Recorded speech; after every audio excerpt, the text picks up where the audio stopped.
Bien, buenas noches. Estamos siguiendo con este espacio del periódico Opinión y Buenas noches dedicado a entrevistas con los candidatos vicepresidenciales y presidenciales del próximo 17 de agosto. Ahora nos acompaña el candidato a la vicepresidencia por Alianza Unidad, José Luis Lupo. Yo soy Santiago Espinosa y bueno, voy a dar la bienvenida al candidato y a tiempo de agradecer tener su tiempo y su deferencia para este espacio. Bueno, buenas noches, José Luis, y bienvenido a este espacio.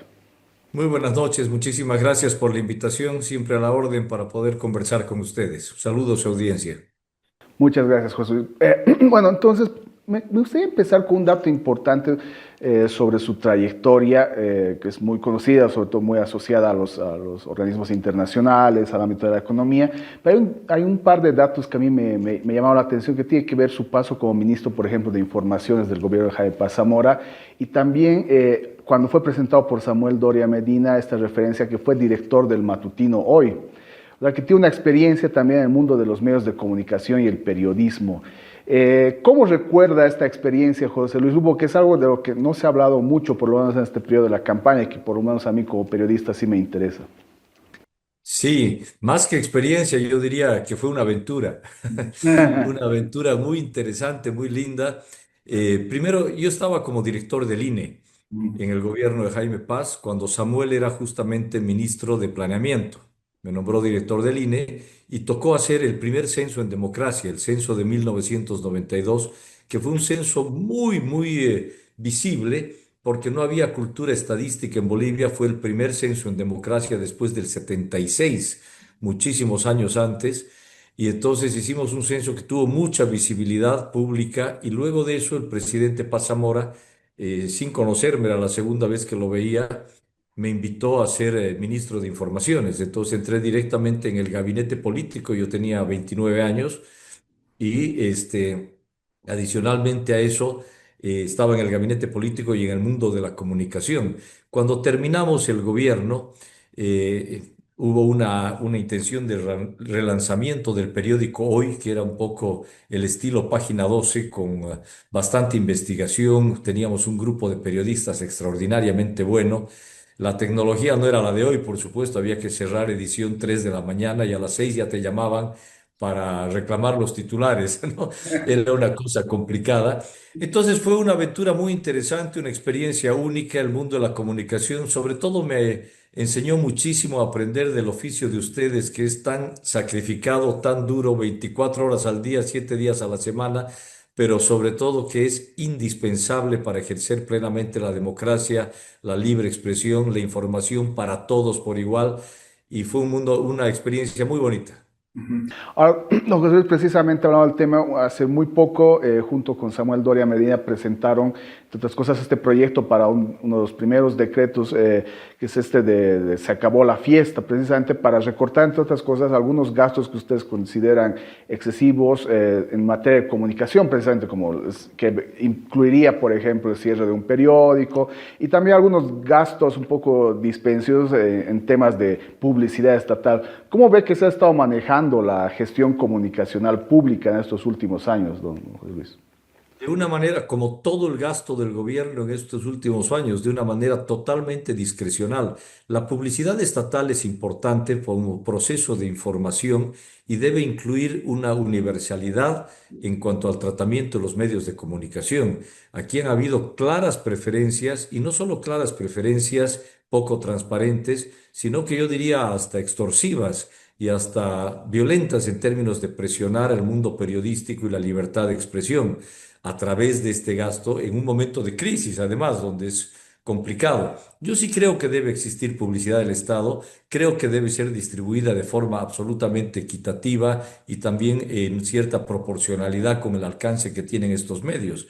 Entonces, en un momento de crisis es necesario, primero, reducirla y segundo, mantenerla, pero mantenerla universalmente y no en algunos periódicos que son afines al gobierno, y que distorsionan completamente el mercado de la publicidad, porque no puede ser que un medio que no tiene ningún alcance goce de tanta preferencia en el gasto de publicidad. Entonces, esa es nuestra propuesta, más allá de otros gastos dispensiosos que son fundamentalmente fiestas, vestuario, refrigerios, compra de celulares, viajes, etcétera, con lo que se puede ahorrar 2.483 millones de bolivianos y con esto financiar el pago de la renta dignidad en forma completamente sostenible y no con crédito del Banco Central.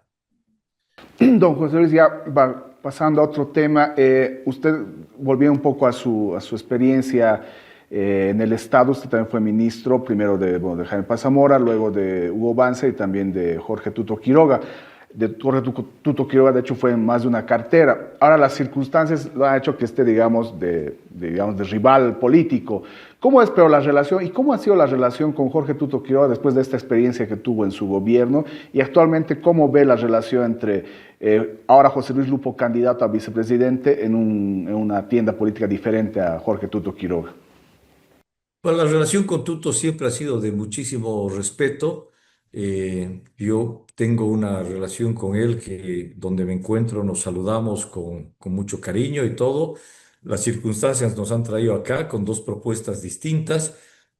Mi intención desde el comienzo fue producir la unidad. Yo estaba trabajando con Samuel como jefe de campaña antes de ser candidato y estaba representando a Samuel justamente en el grupo para producir la unidad. Sigo creyendo en la unidad, sigo creyendo en los consensos, sigo creyendo en una visión de país convergente en la cual seguramente vamos a poder tener la oportunidad de crear consensos en función a las necesidades del país en cuanto a causas y ojalá que tengamos pues una mayoría contundente. Nosotros confiamos mucho en el voto hacia nosotros por la viabilidad de nuestra propuesta, pero sin duda que en cuanto a visión tenemos mucha convergencia con otras tiendas políticas. En este sentido, don José Luis, ¿cree que todavía es viable encaminar alianzas a nivel ya más parlamentario en la Asamblea Legislativa, en el caso de que el proyecto de Alianza Unidad tome el gobierno, digamos, tratar de encontrar estos puntos de encuentro con Jorge Quiroga u otros partidos también afines? No, desde luego, mire, yo parto de lo siguiente, y ayer lo decíamos en el debate, 80% de la gente pide un cambio profundo, y la gobernabilidad tiene dos elementos fundamentales, uno es la Asamblea Legislativa y la otra es la ciudadanía o la calle, como dice alguna gente. Dentro de la Asamblea, obviamente que se va a ejercer firmemente el mandato del voto, y nosotros creemos que vamos a tener esa preferencia del voto de forma contundente. Pero el mandato del voto también exige que se puedan hacer consensos en función con las fuerzas políticas democráticas que también quieren y están comprometidas en sacar a Bolivia de esta crisis. Ahí tenemos una agenda de causa muy clara. Y el segundo elemento que mencionábamos en cuanto a gobernabilidad, que es fundamental no olvidarlo, que la gente no puede defraudarse. La gobernabilidad viene por cumplir lo que nos comprometemos a hacer y nos comprometemos a sacar a Bolivia de la crisis, a aplastar la inflación, a barrer la corrupción y a la plena vigencia del Estado de Derecho, que creo que son los elementos más importantes para poder tener la gobernabilidad. Y en eso claramente hay fuerzas democráticas comprometidas con sacar a Bolivia de la crisis. Al margen de estas fuerzas democráticas a las que alude, que principalmente podrían estar representadas por Alianza Libre o quizá Manfred Reyes, también ve que hay posibilidades de encuentro, de negociación, de diálogo con fuerzas más asociadas o vinculadas a lo que se llama la izquierda, como la Alianza Popular de Andrónico Rodríguez, que parece la única del bloque popular con alguna chance de tener representatividad en la Asamblea. Bueno, para mí las diferentes versiones del MAS tienen un gran componente de, eh, primero, de responsabilidad directa en términos de lo que estamos viviendo hoy día, de este caos, de esa armazón legal que han creado para poder generar un Estado traba y extorsionador, pero por otro lado de actitudes antidemocráticas, ¿no? Están algunas versiones compitiendo en las lides democráticas como tal, y bueno, si tiene legitimidad y legalidad para hacerlo, está bien, pero tienen que dar la cara y tienen que responder por estos actos. Ahora, para nosotros es muy importante que den la cara. Están 20 años gobernando, nos han traído a una crisis sin precedentes. No tenemos una explicación de su oferta electoral para salir de la crisis, siendo responsables directos de la crisis en que estamos moviendo. Obviamente siempre hay espacio para el diálogo en la medida en que existan coincidencias e intereses por delante de que hay que sacar al país de esta crisis. Lo que veo difícil es cómo los responsables de la crisis van a ayudar al país a salir de la crisis. Don José Luis, de llegar al gobierno, también la alianza de Samuel Doria Medina, en la que está usted, también tendría la responsabilidad de mantener de alguna manera este proyecto político emergente y estable, para evitar también seguramente que, como en otros países vecinos, vuelvan los proyectos de izquierda. Es el caso de Argentina, donde el gobierno de Macri luego dio lugar al retorno del kirchnerismo, o en Brasil, donde el gobierno de Bolsonaro dio lugar a la vuelta de Lula. ¿Cómo se piensa ya en este escenario? Sé que puede parecer un poco a muy largo plazo, pero también va a ser responsabilidad en su caso, en caso de que ustedes sean gobierno, tratar de mantener las condiciones para que ya no vuelva, en su caso, el bloque popular que está asociado al masismo en sus diferentes variantes, ¿no? Definitivamente, yo considero que el socialismo ni siquiera es un modelo de desarrollo, no es un modelo de acumulación, es un modelo de empobrecer a la gente, es un modelo de traer crisis. Solo funciona el populismo cuando tiene plata. Cuando ya no hay plata, el populismo es sinónimo de inflación. Y eso es lo que está pasando. Y no hay mayor enemigo del pueblo y de la gente y del pobre que la inflación, porque la inflación significa que los precios suben continuamente y tu salario no te alcanza para comprar lo mismo que comprabas el mes anterior. Entonces, este mes eres más pobre que el anterior y así sucesivamente. Entonces, el socialismo nos ha llevado a un modelo de empobrecimiento que nos ha puesto en una crisis tremenda y no queremos que vuelva. Los bolivianos no queremos tener oportunidades, un país abierto, inversión, exportaciones, acceso a la tecnología, un mundo, una Bolivia que se respete y que sea un lugar seguro y un objetivo del turismo para que pueda venir la gente a un país seguro, a un país confiable, a un país amable, no que van a bloquearlo, no que... Entonces, ese es el modelo antiguo. Por eso decimos siempre que no es suficiente sacar al MAS del gobierno y ganar la elección. Es necesario cambiar completamente el modelo, este modelo que no es modelo, como digo, sino que es un sistema que nos ha sometido en lo político y en lo económico.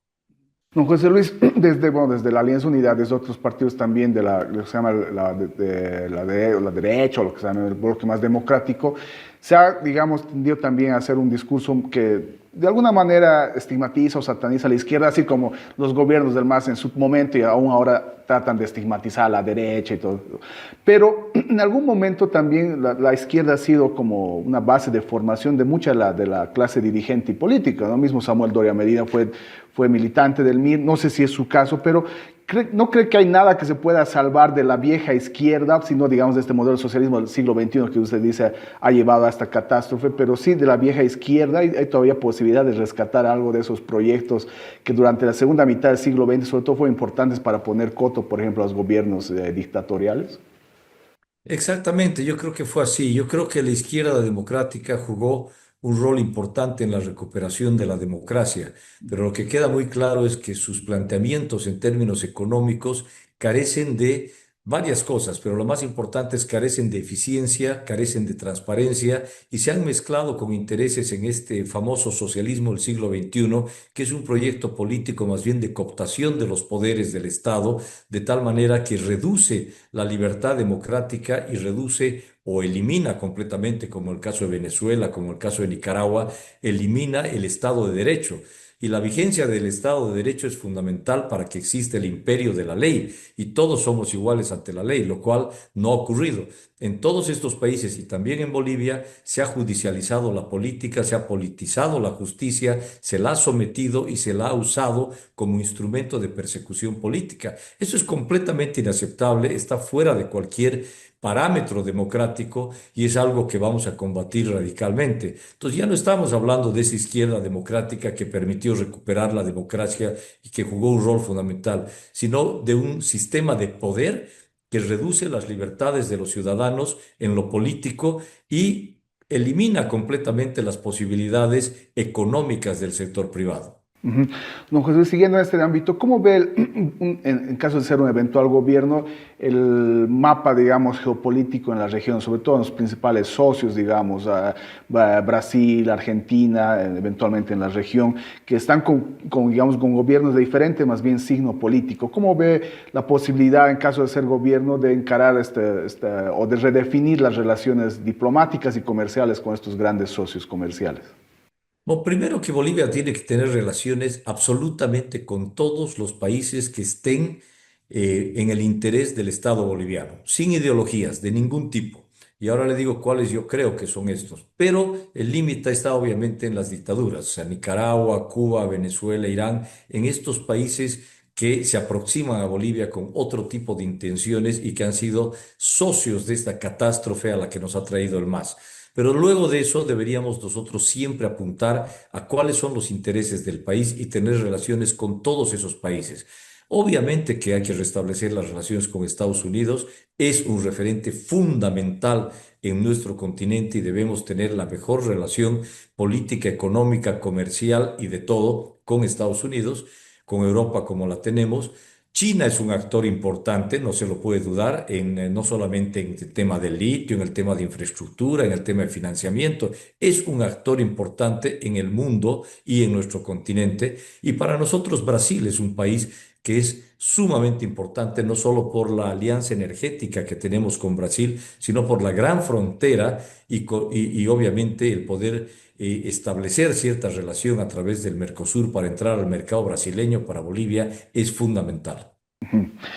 Don José Luis hace rato hacía referencia al debate de ayer, que ha sido un evento muy mediatizado, que bueno, ha generado toda clase de repercusiones. Quería hacer referencia a un dato, a una de las, no sé, provocaciones, si se quiere, del candidato de APB Súmate respecto a su trayectoria, que está muy relacionada precisamente a la experiencia en organismos multilaterales. Él más de una vez le decía, usted ha estado fuera 23 años fuera del país, que como si eso fuera necesariamente una especie de defecto o pecado. ¿Cómo ve esta relación con el país que en su caso, obviamente, ha tenido que ver también con esta distancia y esta experiencia en organismos multilaterales? ¿En qué medida ve que esto es algo favorable o desfavorable para el cargo que le tocaría ejercer como vicepresidente y presidente nato de la Asamblea Legislativa Plurinacional? A ver, yo tuve ya mi paso por el sector público desde el Instituto de Estadísticas, UDAPE, he sido 5 veces ministro en 3 gobiernos distintos, con 3 presidentes diferentes, nunca he militado en un partido, pero siempre me he especializado en la gestión pública. He estado en ministerios eminentemente económicos, desarrollo, hacienda y también en ministerios políticos. Creo que conozco desde el Ministerio de la Presidencia el funcionamiento y la relación entre el Parlamento y el Ejecutivo. Pero después todo el tiempo que estuve en organismos internacionales, lo cual agradezco esa posibilidad, pude ver de cerca las mejores prácticas y las lecciones aprendidas en más de 27 países de América Latina y el Caribe. Los mejores proyectos. ¿Cuál es el mejor proyecto de turismo? ¿En qué país está? ¿Cuál es el mejor proyecto de reforma del Estado, de infraestructura, de tecnología, etcétera? Lo cual me ha dado una capacidad enorme de poder conocer la gestión pública más eficiente y más transparente y las mejores prácticas aplicadas en diferentes países. Nunca hay que empezar de cero, hay que adoptar las mejores prácticas. Entonces, mi especialidad total es gestión pública y la gestión pública tiene que ver con el ejercicio mismo del Ejecutivo, pero también con la gobernabilidad y los consensos necesarios para transformar la base productiva desde la Asamblea. De lo contrario, ¿cómo podríamos tener una gestión pública eficiente en el Ejecutivo si no cambiamos radicalmente la base legal del país para tener un país capaz de recibir inversiones, de generar crecimiento, empleo, exportaciones y de abrirse al mundo? Entonces, más bien agradezco enormemente ese aprendizaje y conocimiento. Además, dentro de los organismos, yo tuve la oportunidad de participar en varios países que pasaron por crisis similares a la de Bolivia y salieron adelante. Y es lo que yo decía ayer en el debate, lo que más aprendí yo de ver personalmente esas experiencias fue que una crisis no se la niega. Una crisis no se la administra, una crisis se la combate desde el comienzo con medidas concretas, con medidas radicales, con medidas profundas y sobre todo con determinación y claridad hacia la gente. Don José Luis, estamos ya a menos de 3 semanas de las elecciones. La anterior semana hemos tenido un momento, sí que un remesón por ese trascendido de una supuesta renuncia a la vicepresidencia de Oscar Hasenteufel. ¿Cómo se ve desde la Alianza Unidad este panorama? ¿Hay algún temor de que no se hagan las elecciones? ¿Cómo cree que podría reaccionar no solo la clase política, sino la sociedad en su conjunto a una eventual suspensión de las elecciones, si es que es algo que se ve todavía como un riesgo? Sería fatal, pero sobre todo sería fatal no solo para el país, para la democracia, para todos. Yo confío mucho en la Corte, en el Tribunal Supremo Electoral, particularmente en el doctor Hasentoffel, que me parece una persona íntegra, valiente, determinada y que hay que cuidarla como uno de los principales referentes institucionales que sobrevivieron al MAS, que acabó casi con todas las instituciones. Entonces, las elecciones se tienen que dar, se van a dar. Y de no darse las elecciones, no puedo imaginarme a quién beneficiaría en el ámbito del MAS, porque simplemente este gobierno no aguantaría un día más. Si está aguantando la situación el boliviano con las colas del diésel, con la ausencia de dólares, con los precios subiendo, con que la plata no alcance y no hay remedios y es un desastre todo, si estamos aguantando es porque cada día que pasa, si bien estamos peor, es un día menos para empezar el cambio, porque hay elecciones, porque la gente está apuntando claramente a ese proceso. ¿Quedarse para qué? Si alguien no tiene ninguna probabilidad de sacar a Bolivia de la crisis, son los que nos trajeron a esta crisis. Entonces, eso sería muy complicado pensar que pueda ocurrir un día más allá de las elecciones. Finalmente, ya para cerrar, don José Luis, a tiempo también de nuevamente agradecer su tiempo, quería que, bueno, ya dirigiéndose a la audiencia, que comunique o por lo menos se despida explicando por qué la audiencia y por qué la ciudadanía debería confiar en el proyecto de Alianza Unidad liderado por Samuel Doria Medina y su persona. Bien, yo creo, y lo dije gráficamente, creo que Bolivia es como un avión que ha prendido fuego a 10.000 metros de altura y no se puede improvisar en tener cualquier tripulación. Hay que tener la mejor tripulación, con la mayor experiencia, capacidad, conocimiento, determinación y decisión para aterrizar seguro este avión. De lo contrario, todos estamos en él y podemos estrellarnos. Entonces, nosotros consideramos que tenemos el mejor plan, el mejor equipo, la mejor propuesta y sobre todo el mayor compromiso con Bolivia para hacerlo.